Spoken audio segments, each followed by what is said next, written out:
arẹwà gbígbó là fi máa já kíkọ́ gbọ̀ngàn là fi máa gbò.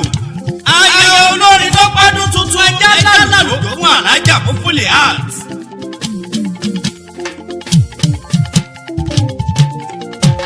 a ti dúpẹ́ ọjọ́ tá a ti ń retí kò ó bá ọ láyé.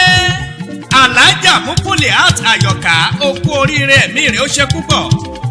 ọlọ́jọ́ bí o àìlèjó ti jẹ́ ó yẹ gbẹ́rẹ́ lẹ̀ kó o gbọ́wọ́ ọjọ́ gẹ́gẹ́ bó bá wù ẹ́ o lè gbẹ́sẹ̀ kó o tún gbé bọ́dì sókè.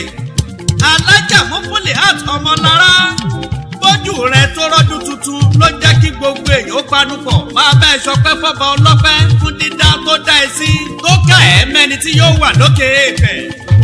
ó ti yá o aya Isika Baka Ajani olórin ló ṣayẹyẹ ọjọ́ bí ẹ̀. àná àti filépa tí fọ̀nà roka àti fagbada díran ọ̀nàrẹ́bù Mufuliat Àyọ̀ká ló sọ pé ó pọ̀ nílẹ̀ kò sí fòyà. ọlọ́jọ́ bí o ìwọ lẹni ayé fẹ́ nìṣó lókè ò ní jábọ́. ibi gíga tá a ti kọ́ mọ́ ló máa dé dandan lọ́la wáìdù lókè. ọ̀nàrẹ́bù Mufuliat Àyọ̀ká Yusuf ìwọ tí gòkè odò káfárá tó já iwájú láàyè rẹ ẹ̀yìn làwọn ọlọ́tẹ̀ yóò máa wà. happy birthday to you. Àyọ̀ká ọlọ́pọ̀ ẹwà máa rìn máa yan ọlọ́run ló gbé ẹga kì í ṣèyàn. ọlọ́jọ́ bí òní o alájà ọ̀nàrẹ́bù Mufuliat Àyọ̀ká ọmọlára ó ti yá jẹ̀mbọ̀ délé bàbá tó bí ẹ lọ́mọ.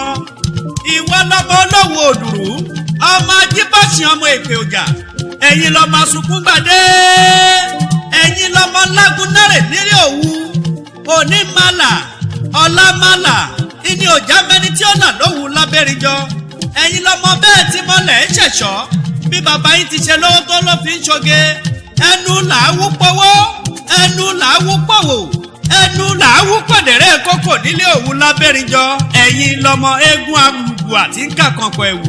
ọlọ́jọ́ bí òní o alájà Mufuliat Àyọ̀ká tó bá wá ń gbá kíkì yìí aya àjílà olórí Kudirat Ọláyínká Adégbóyèga ló ní máa kí ẹ pé happy birthday to you.